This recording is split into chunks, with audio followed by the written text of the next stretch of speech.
gonna study with you the chapter lesson 9 of History Social Science. And I have also taken some notes for the preparation of exams of SST. So these are the notes I made, and these are about the Bhakti and Sufi movements. So as you can see, there were two religious movements, Bhakti movement and Sufi movement in the medieval period. And the Bhakti movement means devotion. It was started in the South Indian part of the India. It started its popularization from the Alvar saints and the Nayana saints were the main reason behind the popularization of the Bhakti movement. They came from different castes and followed different traditions.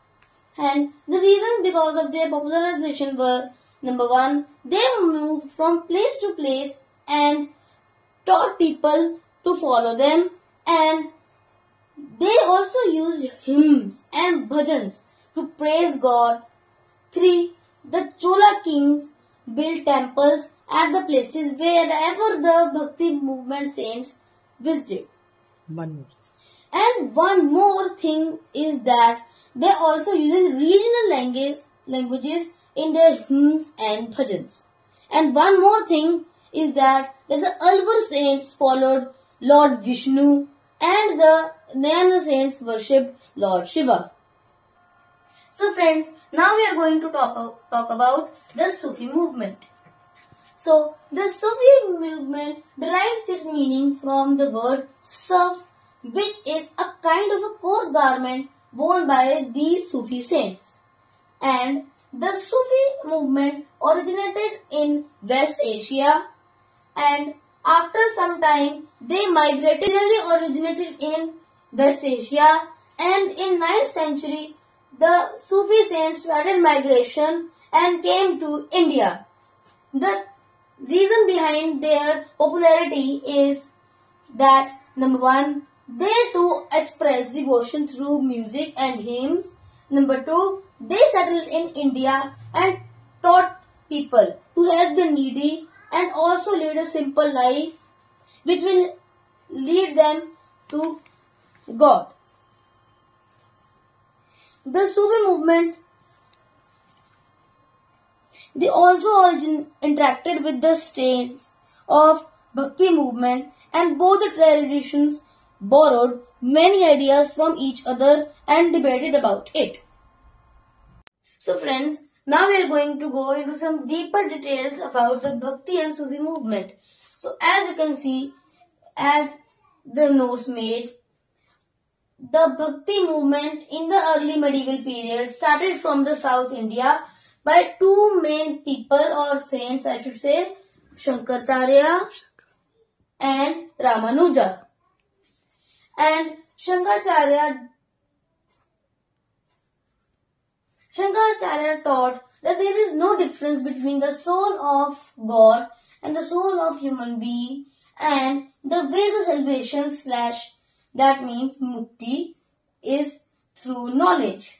And Ramanuja taught to put completely yourself into the hands of God. And how? You may ask, how can the soul be saved? How can I put myself into the hands of God? As per Ramanuja, he said that it can be done by loving God and by doing good deeds alone. And the major difference between both of them are that Ramanuja considered bhakti more important than knowledge, and Shankaracharya believed that the knowledge is more important than bhakti, and it is the way to salvation. Shankaracharya created many peeths. Shankaracharya established 4 peeths / mats that are as follows. They were the centers of learning. Number 1, Jyoti Peeth in Badrinath in north. Number 2, Shraddha Peeth in Dwarka in the west. Number 3, the Govardhan Peeth in Jagannath Puri east. 4, Sringeri Shraddha Peeth in Chikmagalur, Karnataka. And now that we have finished the Bhakti movement, now we are going to talk about the Sufi movement. Sufi movement formed some silsilas / orders. Number 2, there were almost 12 silsilas till the 13th century. The silsilas were named after their founders.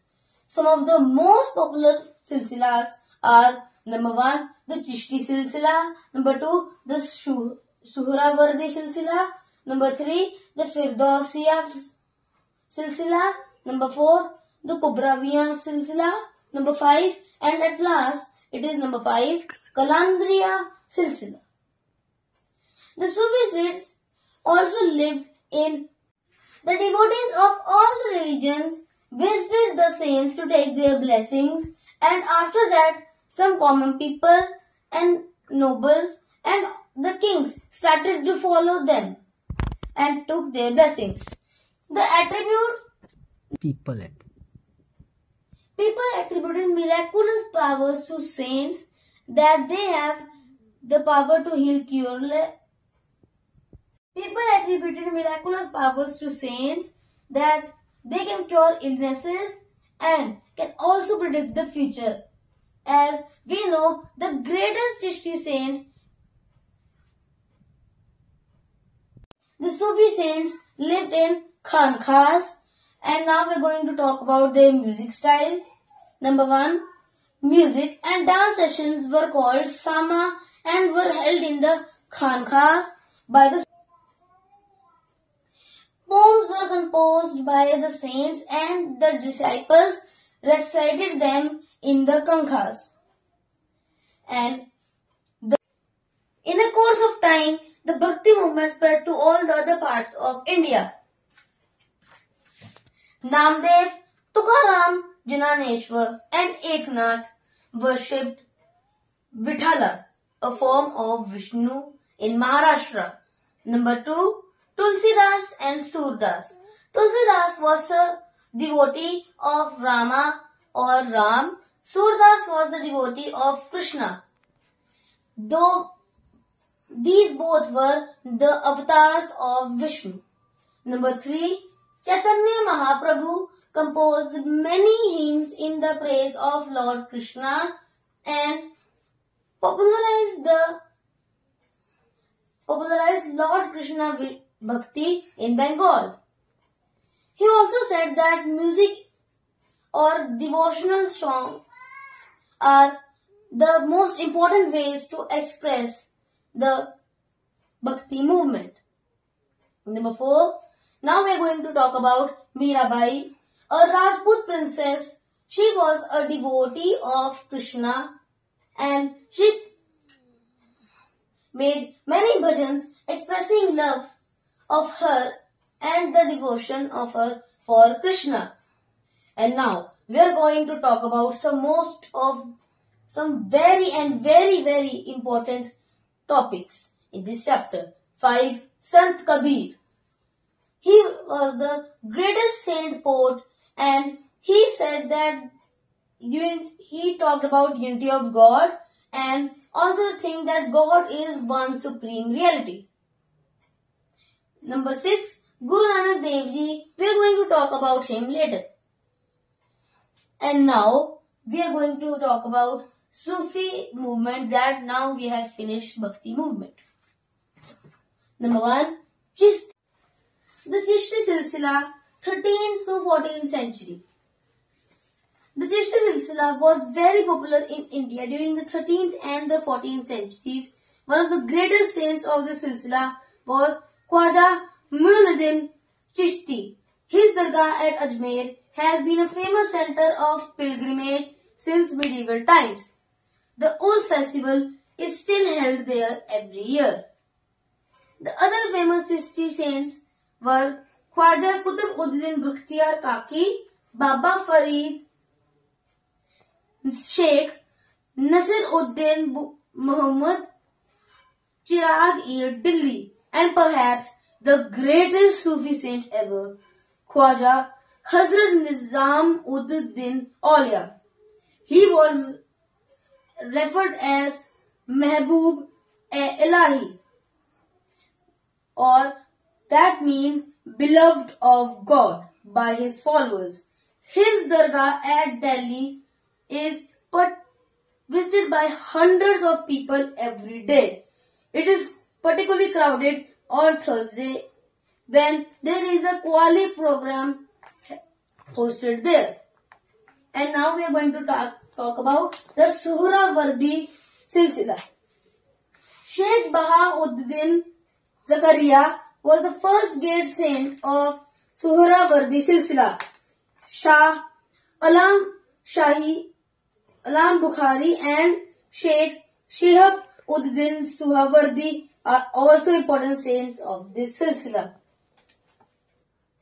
So now we are going to talk about our very important topic, Sant Kabir Das and Guru Nanak Dev Ji. Sant Kabir Das was the greatest saint poet of the Bhakti movement. He was born in Kashi, Benares. Now it's called Varanasi. We have very little information about him. His mother was a Brahmin widow who abandoned him, and he was adopted by a childless Muslim couple who were weavers by profession. He was also taught weaver's trade. Now we are going to talk about his beliefs. He believed in unity of God and the unity in Hindu and Muslim. By saying that, he means that Hindu and Muslims are one and God did not create Hindu or Muslims. Number 2, he also said that God is one and he is one supreme reality. 3, he emphasized his faith in God's will, as if something has to happen, it will happen. Number 4, he was against idol worshipping. Number 2, performing rituals. Number 3, taking dips in holy rivers. And number 4, going to pilgrimages. Number 5, he stressed on the purification of a character or conduct. Number 2, leading a simple life that is dedicated to bhakti. 6, he also preached ahimsa and not to kill animals. Number 7, he gave importance to the gurus. His guru was Swami Ramananda. His teachings were, number 1, in the form of short poems called dohas/couplets. Number 2, teachings from oral tradition. Kabir Das' words were written and compiled much years after his death into a book. Books of Kabir's philosophy are Kabir Vani, Kabir Ganthavali, Bijak. The Holy Guru Granth Sahib Ji also contains over 500 verses by Kabir. 6. Hold Kabir same as their other gurus. Guru Nanak Dev Ji was born in Talwandi, that is now in Pakistan. Guru Nanak Dev Ji emphasized the worship of one God, which he called Ek Onkar. He preached true devotion to God as the only path to salvation. A guru, he said, can lead people to the path of bhakti. He advised people to lead an honest life and to help others. He also rejected caste and class differences and preached equality. He started langars, which were common kitchens where people of all classes and castes ate together, which were against the caste rules of that time. Guru Nanak insisted on 3 principles which contain the essence of life, which were Naam Japo or meditate, Kirt Karo or work hard and earn your livelihood by honest means, Vand Chako, share your earnings with less fortunate than you. He wanted his followers to be householders and earn their livelihood through a useful occupation. His followers were primarily peasants, artisans, craftsmen, and traders. His works are in the form of verses. They have been compiled in the Guru Granth Sahib Ji or the Adi Granth. The teachings of Guru Nanak Ji, Guru Angad Dev Ji, Guru Amar Das Ji and Guru Ram Das Ji are in Guru Granth Sahib.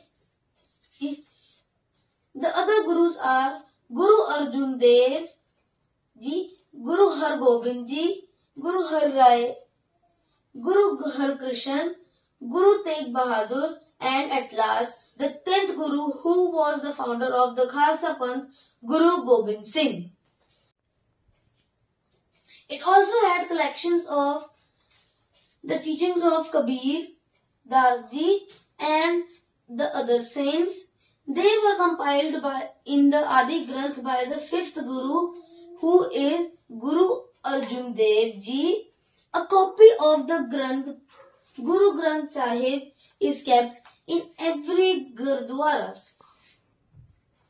So now we are going to look into the other cults that existed during this time and a religious reform that was happening in the Europe. These cults were of three types: Nathpanthis, Siddhas, and Yogis. They preached to give up the world and go into forests. They taught training of mind and intense body meditation, breathing exercises, holding breath for a long time, and said that it is the path to salvation. And now we are going to talk about the reforms. Martin Luther was a religious reformer. He pressed for reforms in the Roman Catholic Church. He preached that it was only through faith that a person can achieve salvation. The 16th century signals the beginning of the Reformation movement in Europe. It stressed on the end of corruption in papacy and reforming Catholic Church. It also stressed on simple living and loving God with a pure heart and not with any intention. And the people who joined Martin Luther in this religious reform were Zwingli and Calvin. The protesters were given.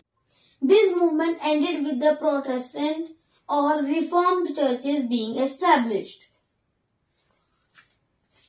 So guys, this was all in the video, and I thank you all for the 400 subscribers, and there is going to be a celebration soon. So, me Kavyansh signing out.